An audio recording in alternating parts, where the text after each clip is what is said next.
How much longer? No, I called my attorney, but he acts like he doesn't know a thing about it. I'll give it a few more minutes. Oh, have those papers from Suzanne come in? Okay, all right. I'll call her when I get back. Heaven knows she's had enough time. Looks like someone's finally coming. I'll talk to you when this is over. Thank you all for coming. Bye. This shouldn't take more than a minute. Please, take a seat. We'll get right down to business. A gentleman by the name of Frank Thomas recently passed away, naming each of you in his will. Who was this? Frank Thomas. He was keeper of the lighthouse out on the point. Excuse me, but I think I must have been called here by mistake, because I didn't know this man. Me either. Me either. Frank Thomas. Neither did I. Yeah. Well, it's my understanding that many of you would not remember him, but he remembers you or someone very close to you. So, how much did the poor sap leave? Yes, you're right. He wasn't a man of much means, but he did leave each of you an envelope. Can you beat that? This is my lucky day. Richard Marks. Yes. John Griffin. Here. Donna Wilkins. Steve Nielsen. I'm here. Barbara Wortley. I'm Barbara.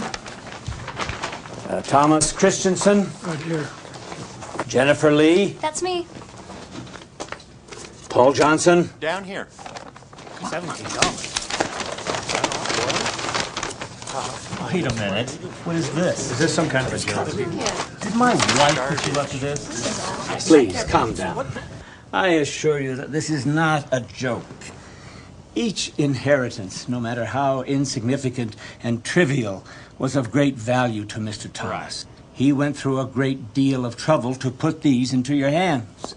As I understand it, each object represented a turning point in his life. So let him keep them. Each of you will find a letter in your folder from Mr. Thomas, explaining to you the value of his gift.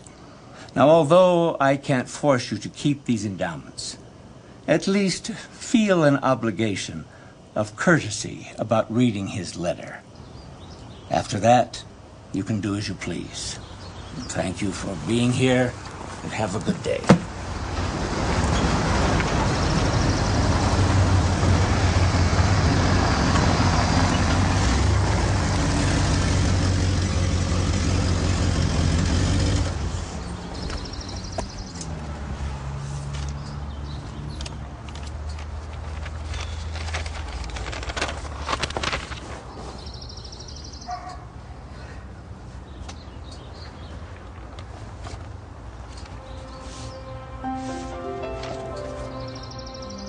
Mr. Griffin, many years ago, before beginning work at the lighthouse, I was miserably unemployed, with a young family to feed. I was down to my last few dollars. Essential groceries that day came to $16.90. When I reached for my money, it was gone. I was humiliated and heartbroken. As I took my wife by the arm and started to leave, someone touched me. John, that man was your late father. I was only 1 minute in his presence, but I'll never forget him. He didn't have much either, but he had something I really needed. He had character. I spent the last 50 years trying to pass on all he gave me in that single 1 minute encounter. John, I'm now returning the money your father gave me long ago. Now, you carry the baton. Sincerely, Frank Thomas.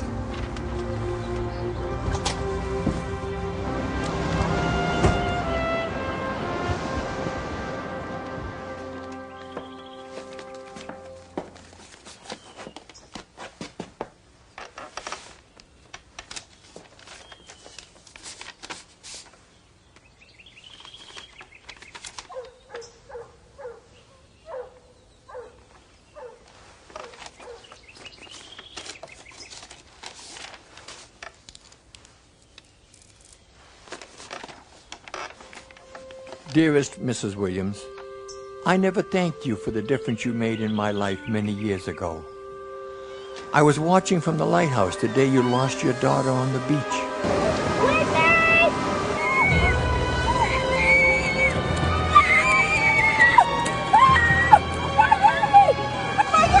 What a sad day it was. Though you didn't notice me, I cried along with you.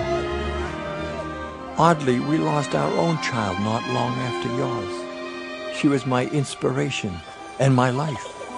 Her loss was more than I could accept. I became very bitter. Life lost its luster. Months passed, but the dark cloud stayed with me. It hung over me like a shadowy shroud. And then... Beautiful day, isn't it? Would you like a flower? Yes, for your loved one. There. Perfect.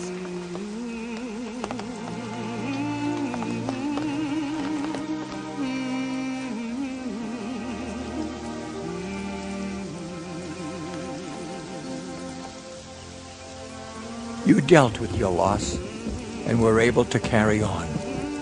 Your smile gave me the courage to go on as well. And your flower has been my constant reminder to keep my head up regardless of the storm.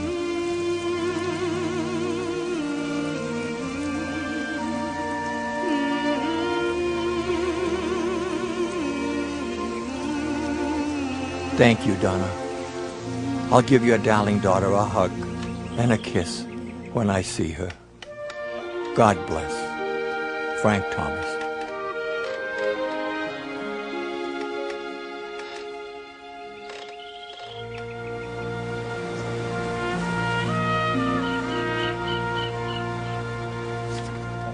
Thank you.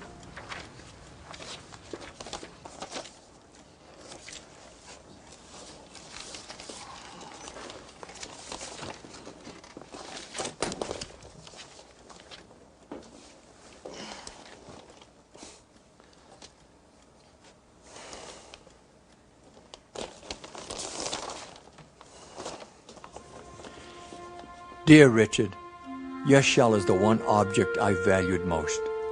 I felt it was finally time I returned it. You see, many years ago, this shell belonged to you. You were young, recently married, and hopelessly in love. As I happened to pass you on the beach that day, you didn't notice me, but I couldn't help noticing you. How happy, how dedicated to each other you and your young bride were. You made me quite envious, you know. My own marriage was fading fast, but you two set my mind racing back to a time when we were totally in love, like you, and very happy.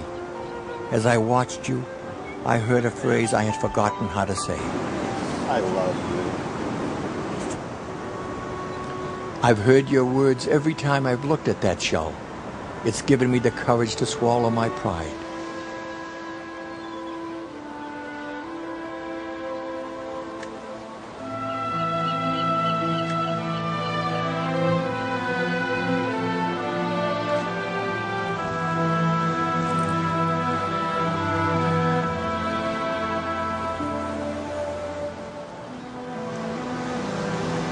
Sorry.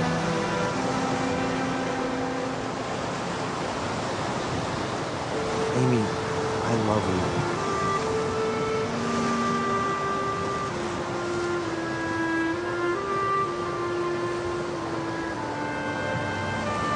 It's nice to hear so. My life became so much more enjoyable after that. Thank you for the power of your example and those few well-placed kind words. Frank Thomas.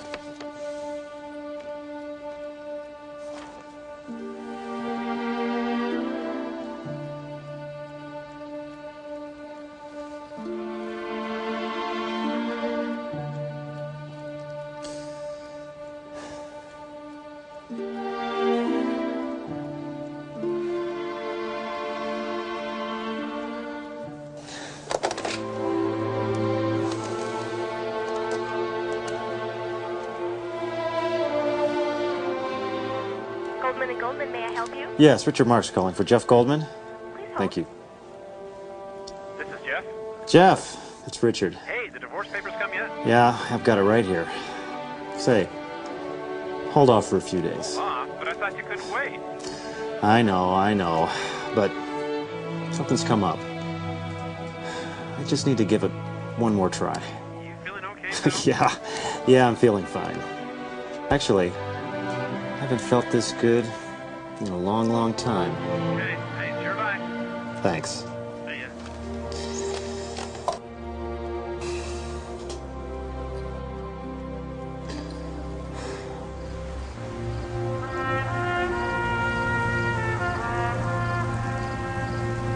Let's see here.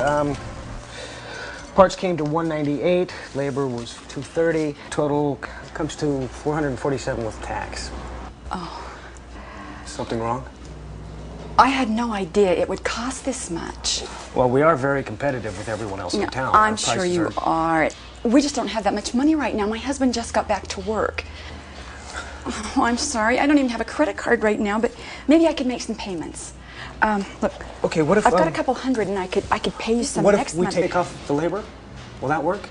You can't do that. Well, I'm the boss. I can do whatever I want. And besides, I did most of the work on that car anyway. So, comes to 217. Looks like 200 even.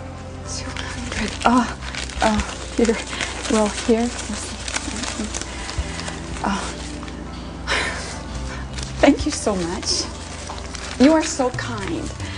I'll never forget you for this. You know, somehow I think you're right. Have a good day. Take care. The treasure of the moment was in the kindness of your words. Above the doubt and darkness, it was you that I heard. Maybe without knowing